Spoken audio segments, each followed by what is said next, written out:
Thank you very much, Michael. Look forward to your talk. That's okay. So yeah, this is the first time I've done a public talk like this, so I'll try and be loud as I can. So let me know if you can't hear. But yeah, quite difficult doing this talk because when you talk about a pond, it's not straightforward, and my brain sort of goes off in all sorts of tangents. So I'll try and work through everything. If you keep questions to the end, because otherwise I'll get distracted and go off on a complete tangent. So yeah, creating and maintaining ponds. So what do we start with? Why have a pond? So ponds bring wildlife into your garden. Everything needs water. So by having water in your garden, it just creates extra... sorry, brain's gone already. Interest. But yeah, extra interest for the wildlife. It'll bring the insects in, it'll bring the birds in. Also, it allows for alternative plants. So there's a lot of plants that will only grow in boggy conditions. So if you want to grow those particular plants, obviously you need water. Also, if you have a waterfall or something like that on there, it does sound nice. So you can get the appreciation from the sound of them. Obviously as well, you can keep fish. If you want to keep fish, a pond is a good way to go. But ponds themselves, they fall into three main categories. So with ponds, you have your wildlife ponds. So these vary in size, but they're primarily done for plants and for the wildlife. You then have your fountain ponds. Now you can incorporate fountains into wildlife ponds and the other type of ponds, but you can go for standalone ones like this, where it's just a pouring jug or balls with the water going over. Even something like that can encourage wildlife into your garden, so they can still be very positive to have. Third type is your fish pond.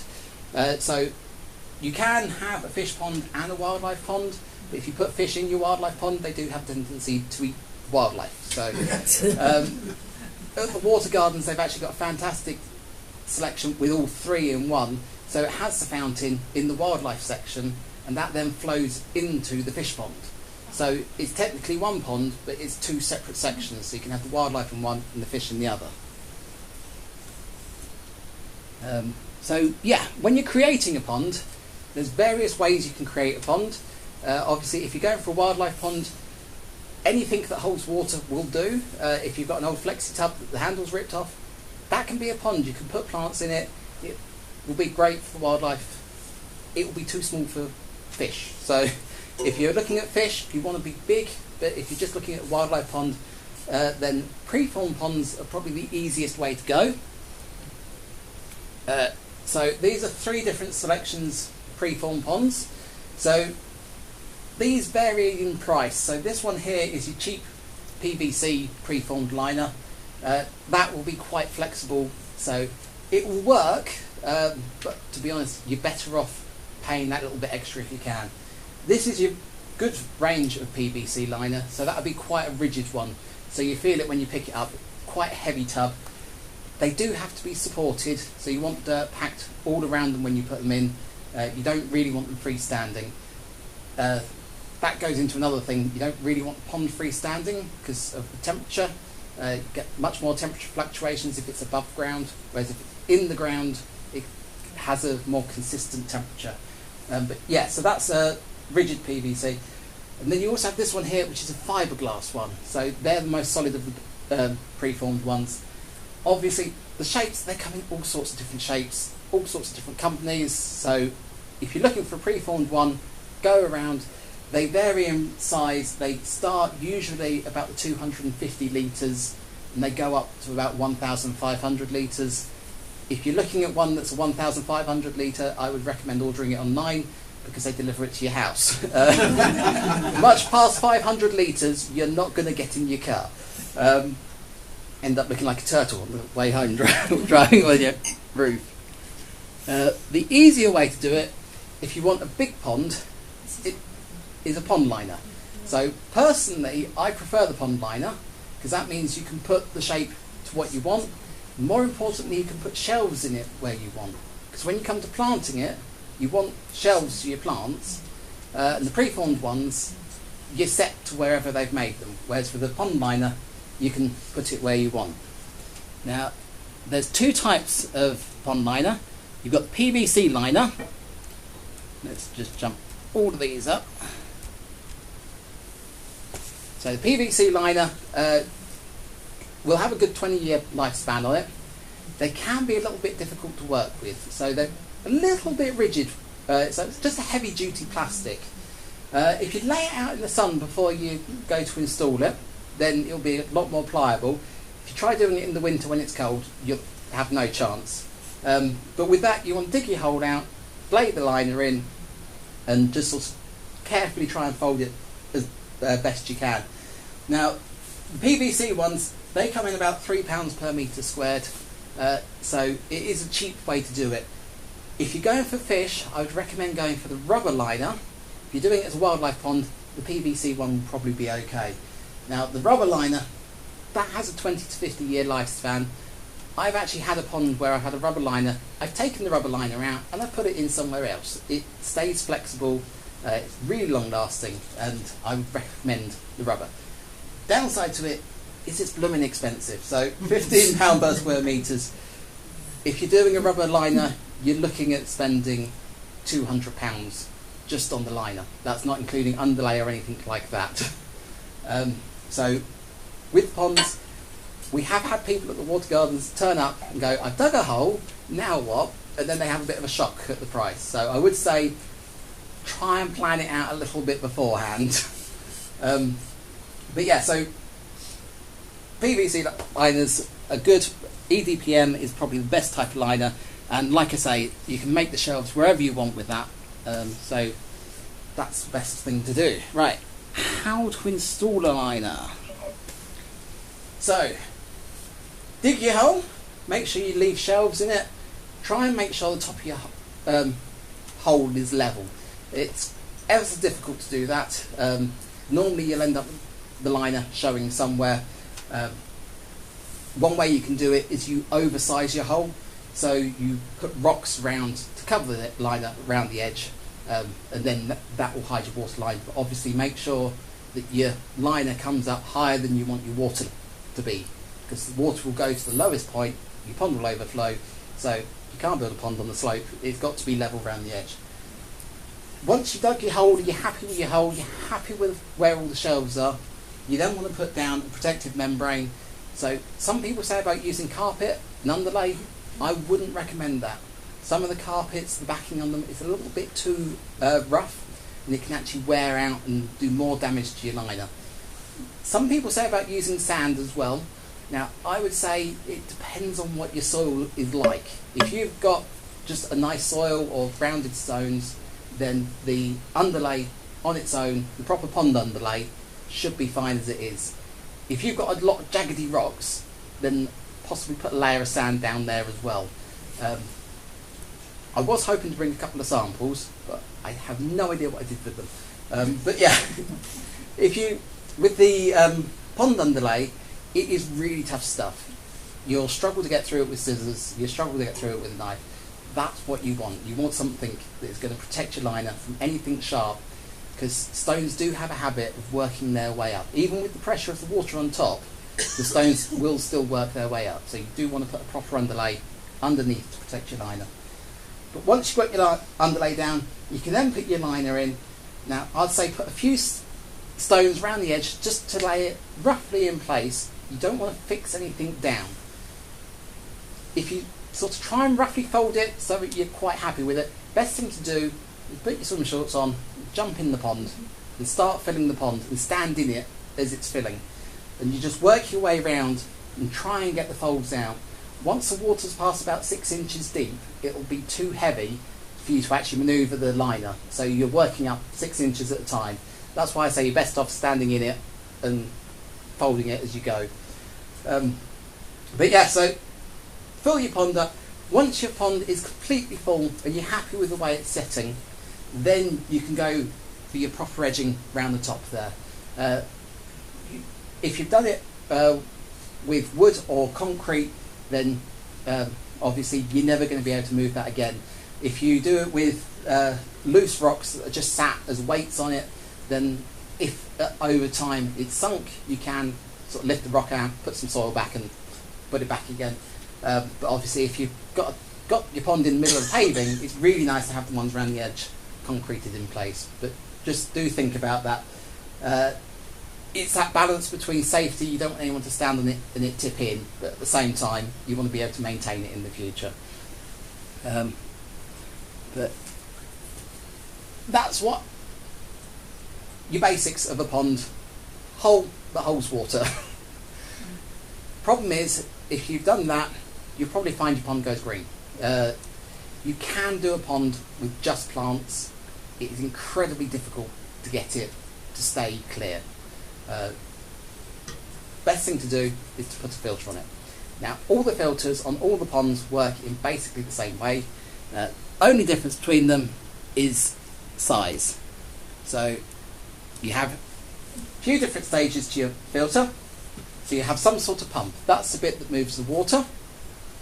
You usually have a sponge filter. So the sponges act like a sieve. They catch the large particles, but they also give space for bacteria to build up. And the bacteria are what you want. They're the ones that break down the ammonia into nitrite and nitrate. So ammonia is toxic to wildlife and fish. Nitrite is toxic to wildlife and fish. Nitrate isn't in low amounts, but that's what the plants can use as nutrients. So you'll have the sponges. You then have usually some sort of biological media. Again, this is to just increase the amount of bacteria you've got. So here you've got ceramic media. That one's alpha grog, and then you've got these plastic balls. So all sorts of different types. If you want, you can build your own filter, and you can literally just take a tub and fill it with that. But usually, for a small pond, you're better off buying a filter. It'll have one of these in it. And then the final thing is a UV. So UV is an ultraviolet light that basically kills off any algae spores that are in your water.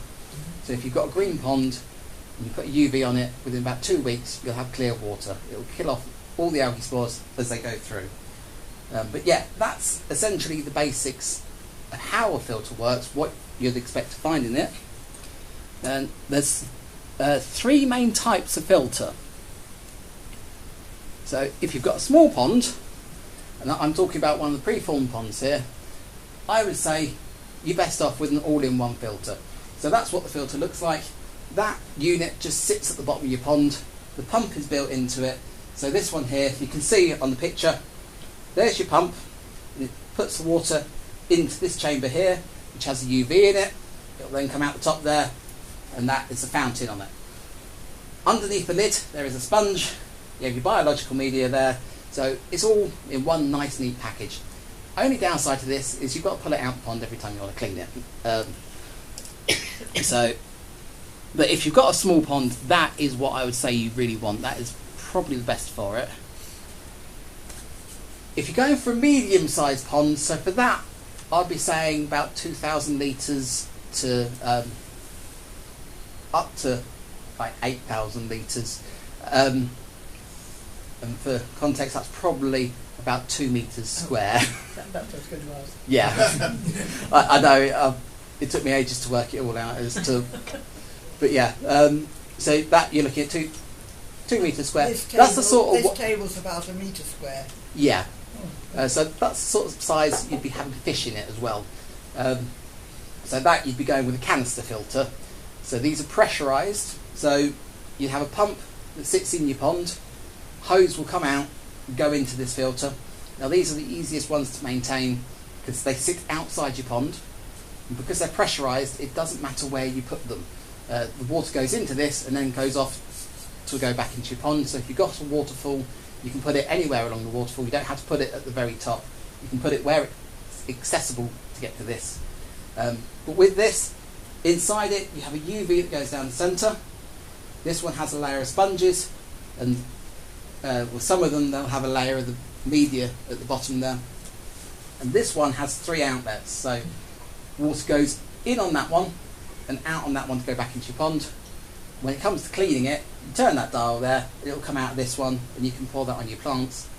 You just spin the handle to clean it. That's all, all it is. So much easier to maintain. Now, the third type of filter is the box filter. And this is really what you'd be going for if you're going to have large koi and you're having the big sort of 15,000 litres and up, which is your 3 metre square ponds. So with the big box filters, with this one, again, you have a pump in the water, the hose will come, it'll go through the UV on top, so that kills off the algae spores. It then goes through into this section.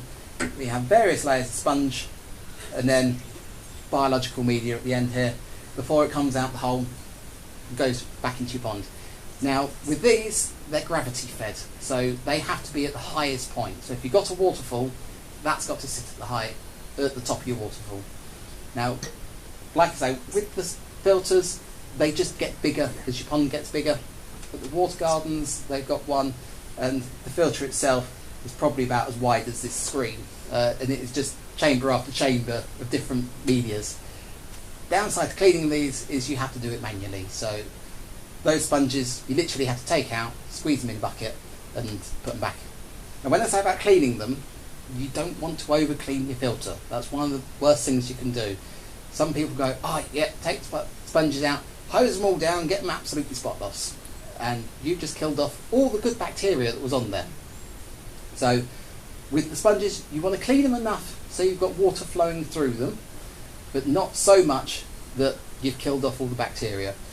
So if they look a little bit dirty when you put them back, don't worry, that's good. So pond plants. So pond plants are the more interesting bit to me. I've not got any fish in my pond, but I've got plenty of plants. So with the plants, they'll have a zone chart. All of the places that sell plants, they all seem to have a similar sort of zone chart. So they come into the 5 different zones. So zone 1 are your moisture-loving plants. Now, some of these, there's more moisture-loving than others, because in zone 1 you sometimes find things like ferns and hostas. So there are a few plants that are in zone 1 that won't actually go in your pond. Zone 2 is what the majority of the pond plants are. So zone 2 go just below the surface. So with this, they up to 15 centimetres. That includes the shelf that it's sat on. That's not from the soil level, that is including the pot. So with those, they really want to go just below the water surface. Next is your zone 3s. So zone 3s, they can go with, well, it says down to 40 centimetres. I would say probably about 15 centimetres of water over the top of the soil level on them. That is the most that they could go to. There's not many zone 3s as it happens. Like I say, majority of your plants are actually zone 2. You then have your zone 4s. Now these are your deeper water plants. These are things like your water lilies. They can go down, I'd say about 1 metre is the absolute maximum for them. I'd say 60 centimetres is the main thing. So that's why when I say about building your pond, you really do want to think about the shelves, because the majority of the stuff is going to be around the edge in your zone 2s. There are then zone 5s, which are free floating plants. Again, there's not many of them. The only one I can think of at the moment is a water lettuce, but even then I wouldn't recommend it because it's an annual, so it's probably better off not to have it. But yeah, so that is your pond plants. I've then gone through, and I've gone through this a lot quicker than I was expecting. So these are a few of the plants that I would recommend for a pond. Now, when you're looking at ponds, loads of people go, got to have UK native, must have UK native. I disagree with that. If you have a pond that overflows into a river, or if you're in a generally boggy area and it has a chance to get out into nature, then yes, do look at what you're planting and how it's going to spread. But the majority of you are going to be putting a pond into a garden. It's going to be completely dry around it. There's no way that plant is going to get out of your pond. So you're actually better off looking for a plant that is suitable for your pond rather than a plant that is a UK native. So UK native is the yellow flag iris. If you buy one of those, it will take over your pond. It will grow absolutely massive. This is the American blue flag iris, far nicer, a lot smaller. So that I would recommend, especially if you've got a small pond. Water forget-me-not. Now, it's quite interesting. There's some plants that are garden plants, so things like the brain's gone.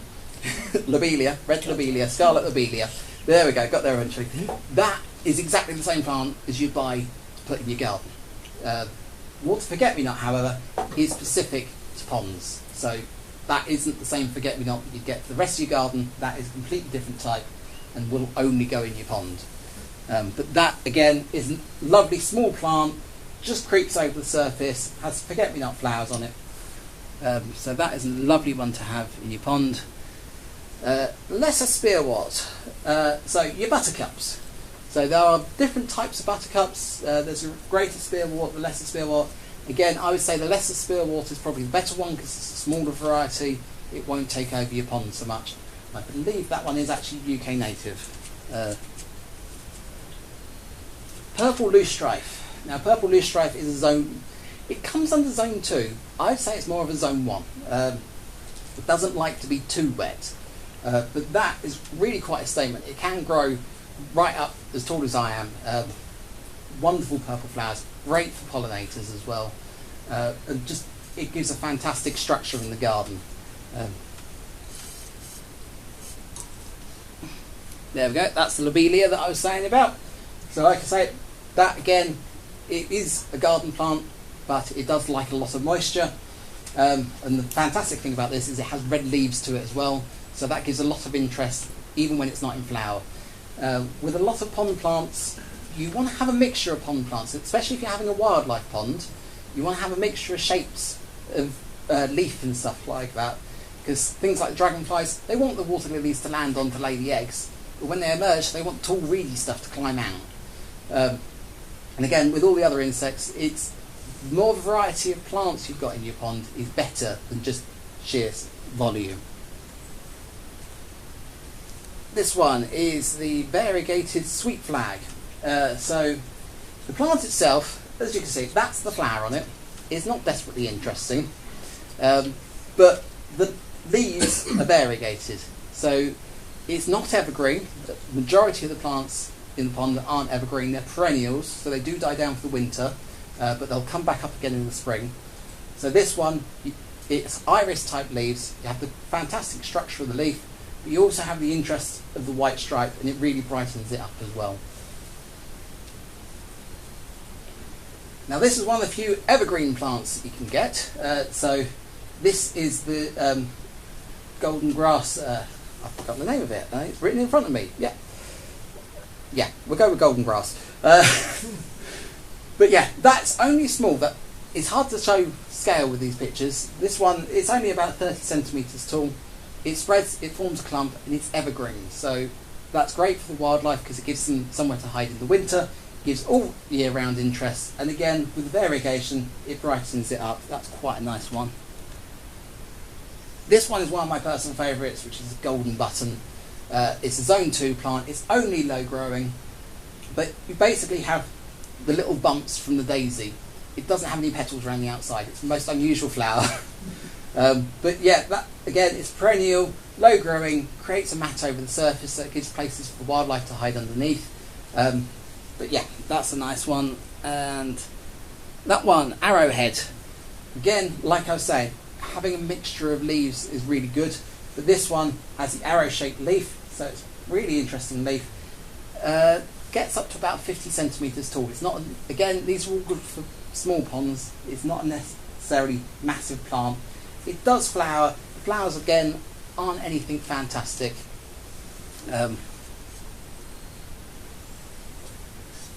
Miniature bulrush. Now, bulrushes get confusing because bulrushes, as we know them, aren't bulrushes.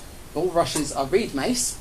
I don't know why, but if you go for what you call bulrush, it will take over your pond. It's a very large plant. When you see them around lakes and things, they are over 6 foot tall. They are really quite large. This is a miniature variety, so this is only going to grow up to about 50 centimetres. So it does still have the flowers similar to what we call bulrush, but like I say, it's only short.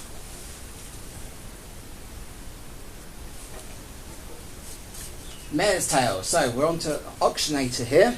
So there are various plants that come in the oxygenator category. So they, as the name suggests, provide oxygen in your water. It's actually quite fascinating. Sometimes in the summer, when the sun's on them, you can actually see them giving off little bubbles. They really do work well. But this one is Mare's tail, which is the UK native, if I'm correct, and it's one of the better ones to have because there's quite a few varieties there. There's red stem parrot's feather, which grows really quickly. That will take over your pond. That's actually one to avoid. It looks really good. It's a really nice plant, but it will spread and cover your entire pond in a year. Whereas something like the mare's tail, it doesn't seem to take over anywhere near as badly. This is another oxygenator here, and that's my favourite, which is the upright milfoil. Now that one, that is actually the flower as well. So it's these little dots going up along the flower. But that's more of a fluffy leaf to it. It does stick up out the water, but it also goes underneath the water. Now with these I think are zone 3s. So they can go underneath the water, they can go relatively deep. As long as they get light down to them, they'll usually spread up to the surface and then create a mat on the surface. But the roots themselves will go right down to the bottom. So that's it for the plants. So yes, pond myths.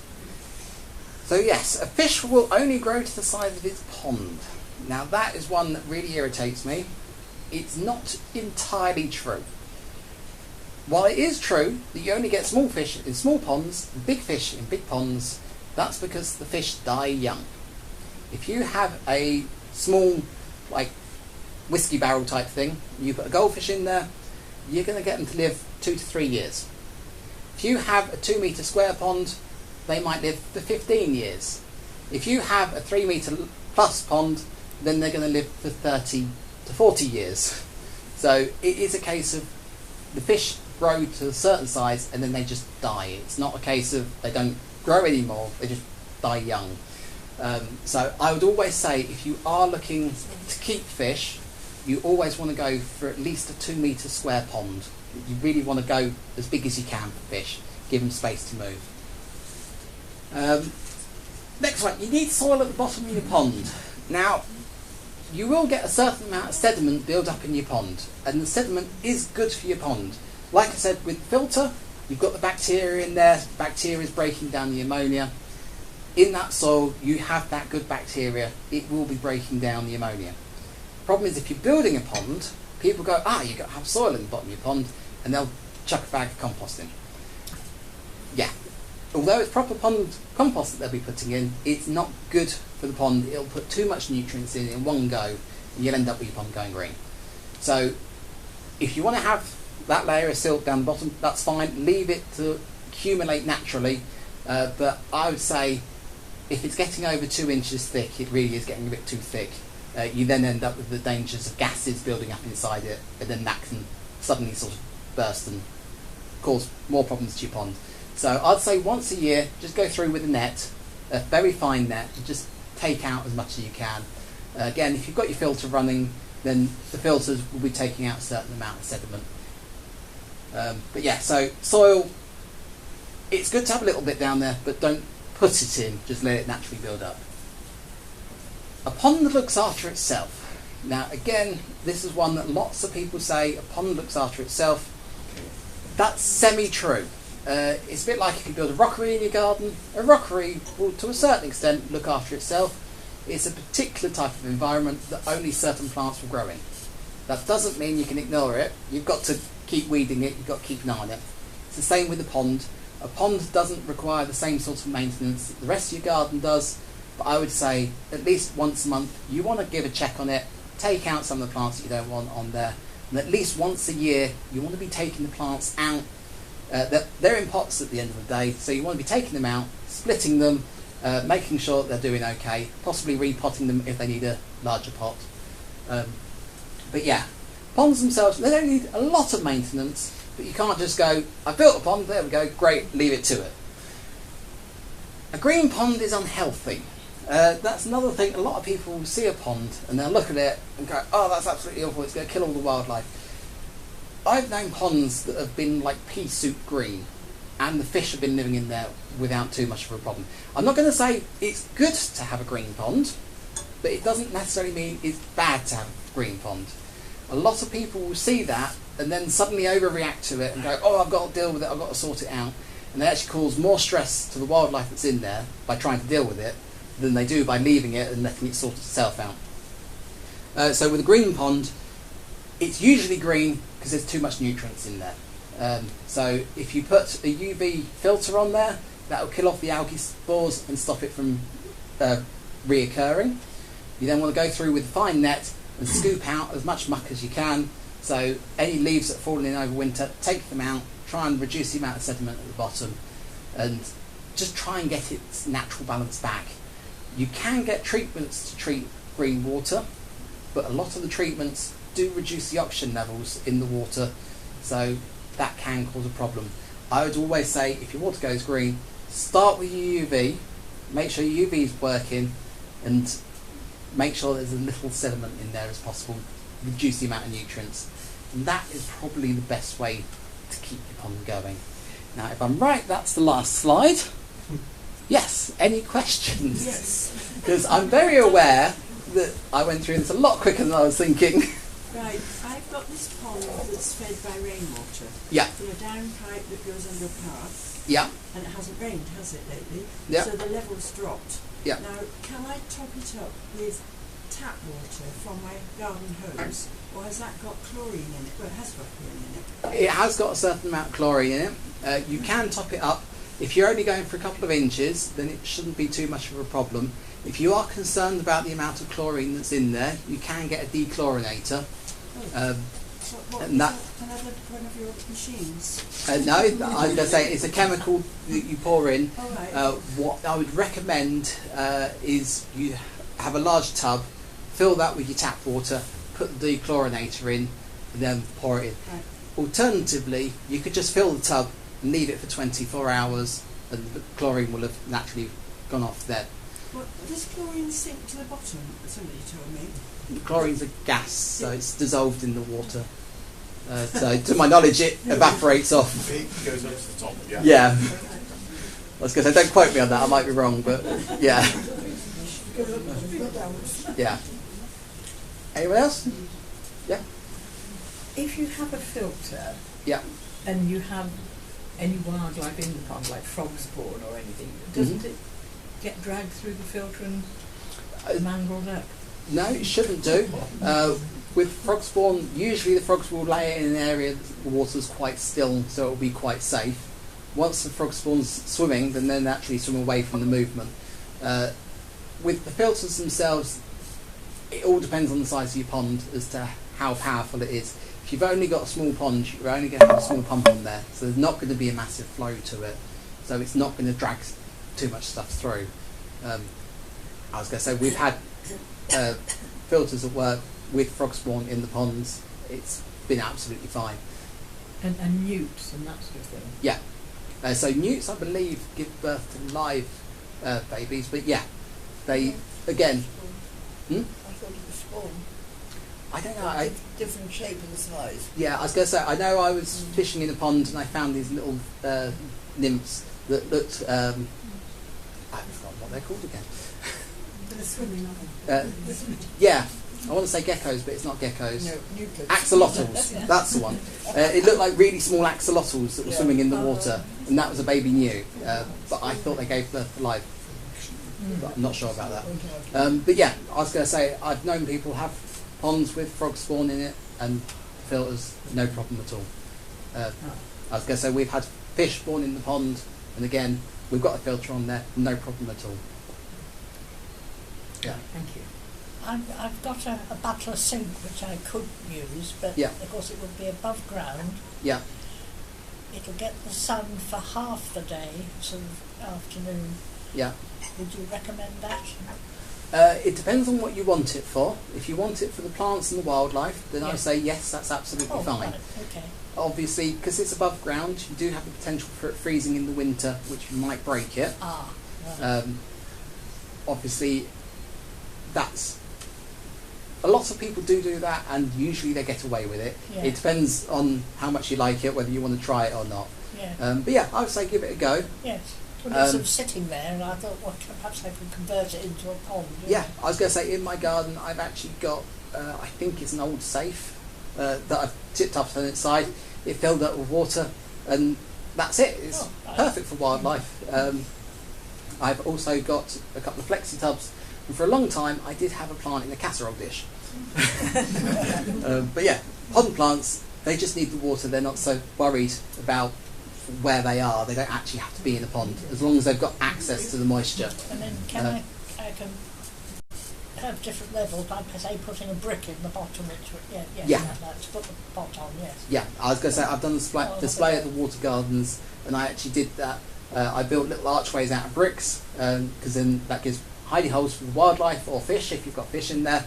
It also raises the level up so that you can have your plants in there. Oh, I'll have a go then. Yeah. If you wanted to build a really, really, really big pond, Yeah. like maybe even a small lake, Yeah. is there an alternative liner you could use that's maybe more cost effective, or like could you use like concrete, or There are various ways you can do it for the really, really, really big ones.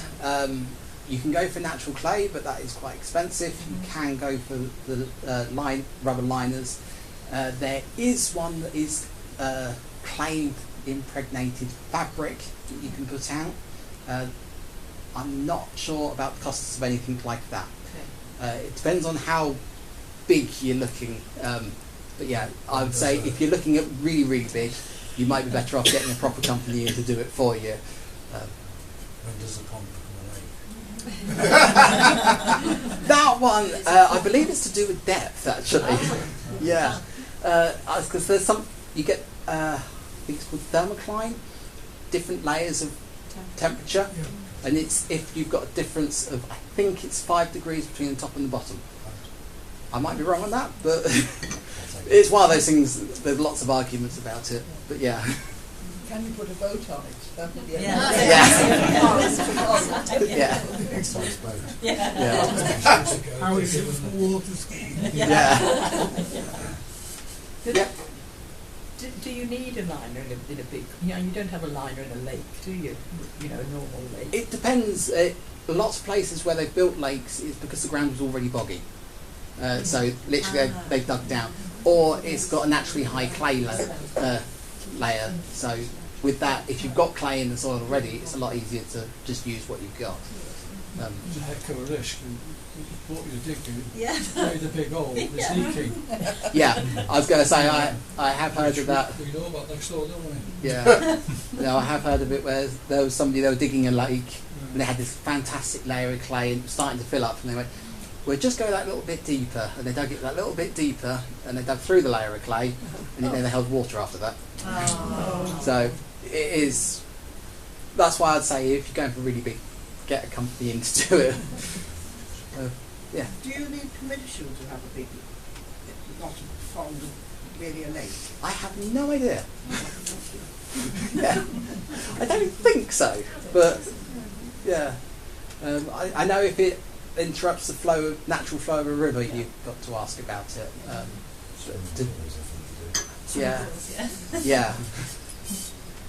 Okay. Is that it? Oh, yeah.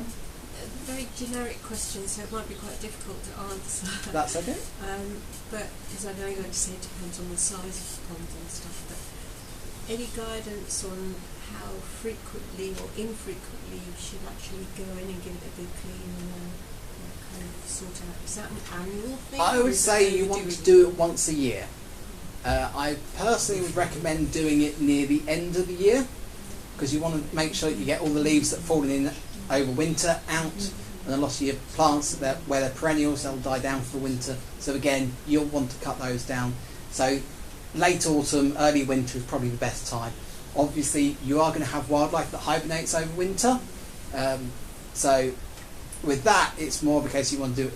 It's difficult because then you want to do it in the summer to allow the wildlife that's been hibernating to get out, but then that's when your plants are at their best. So yeah. As long as you do it at least once a year, just to give it a good check over, then you should be okay. Thank you. I just a word of warning to people who are going to have a pond. Yeah. I planted water mint. I don't know what its proper name is. Yeah. You perhaps know what it is. But anyway, I was going to say probably Mentha aquatica because they're really highly it's like garden imaginative. mint Yeah. in a way, and it just took over. Yes. And I'm always out there pulling it out, getting rid of it, and then it comes back. Yeah. You know what it's like if you put mint in the garden? Yes. You never Yeah. get rid of it. Pond mint But is don't exactly put the it in same. pond. Yeah, but that's what I would say with the plants.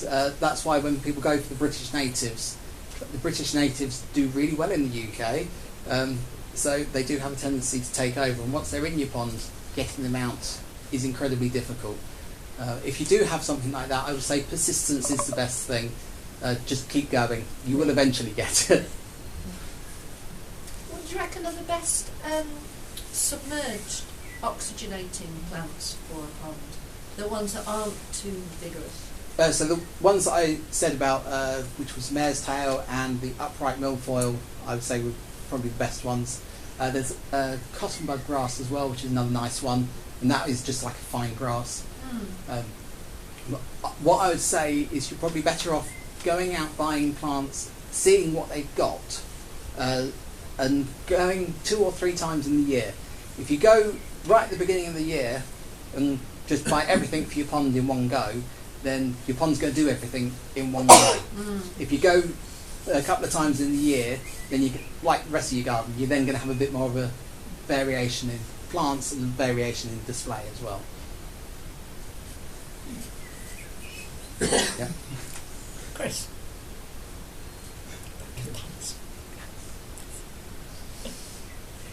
One of the things that I said when I first got involved was I would stick with the things I knew, which was generally doing the finances and other things. Yeah. I'm not a star in terms of gardening, but the thing I was looking forward to was this evening. Yeah. Because we've talked about trying to put a pond in the garden, but all been put off. You now have masses of information. Yeah. I think we might have to invite you back again. Okay. Because I'm certainly not going to remember it all. Yeah. But it was a huge amount of information, and hopefully something which will encourage lots of us to make a serious attempt Yeah. at putting one in.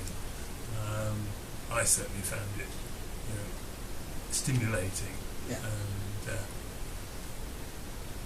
encouraging me to give it a go. Yeah. I would always say it's good to have water in your garden. If you've never put a bird bath in, you'll immediately have seen the amount that comes in. So, yeah, I was going to say having a pond, it's worth doing.